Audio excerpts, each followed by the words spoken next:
a lot of my work as a therapist is really being an editor. And that's where the writing background comes in, because I feel like people come in, we're all unreliable narrators. People come in with a faulty narrative and they're stuck. They don't know how to get to the next chapter. And I'm there to help them edit their stories. Why are we unreliable narrators of our stories when we think that we're not? Yeah. I mean, I think it's because we see the world through our particular lens.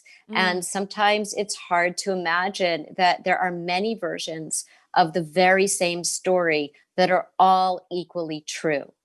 They're just different parts of the story. So, what are the parts of the story that a certain person is emphasizing or minimizing, leaving in or leaving out? Who are the supporting characters in the story? Who are the major characters in the story? Who are the villains and who are the heroes? You ask three people involved in the same story, and they will tell you three different versions of that story. why do you think that is that, as you've said, and I've seen in my research before, that, you can have sisters that grow up and the same thing happens to them. And as you said, their stories are so completely different, or one has such a positive experience and the other a negative. What is it with that individual person that they would process a situation so differently from another? Well, part of it is that we're just born with different temperaments, right? So that's Mm, why you can have siblings who, have vastly different experiences as children, yes. even though they all grew up in the same household. And part of it is that our parents relate to each sibling differently. Mm, So, depending on what we bring up in our parents, whether that's similarities to your parent or differences from your parent, there are differences in how our parents interact with us, even if they don't try to act differently. And I think also, again, this part of like the version of the story, right? So we see the part that through our lens, and we often have trouble perspective taking. We can't imagine the other person's perspective.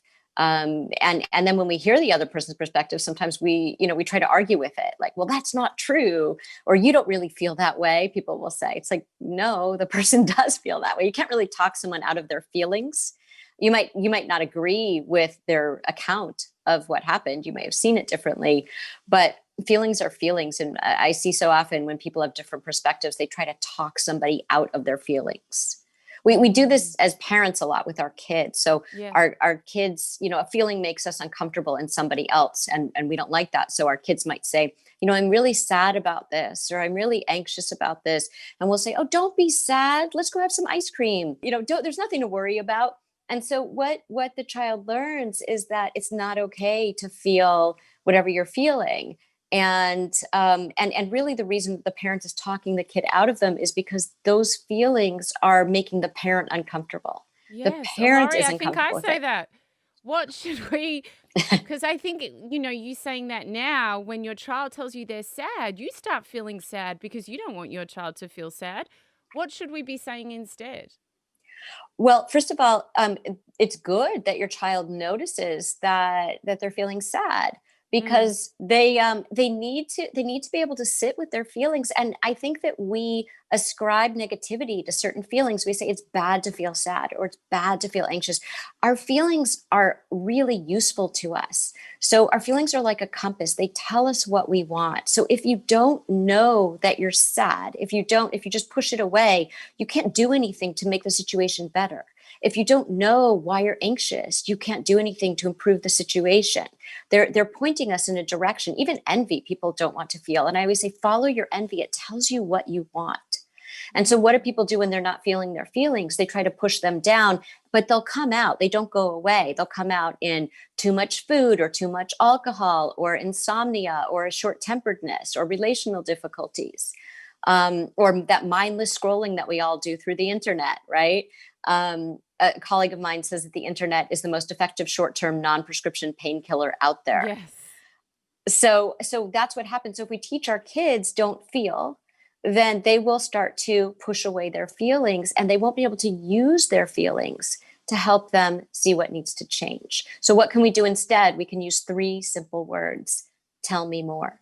The kid says, I'm sad. We say, tell me more. And what that does is it helps them to think aloud. It helps them to kind of think through what they're experiencing, and just being understood and having someone say, yeah, I understand. I see you.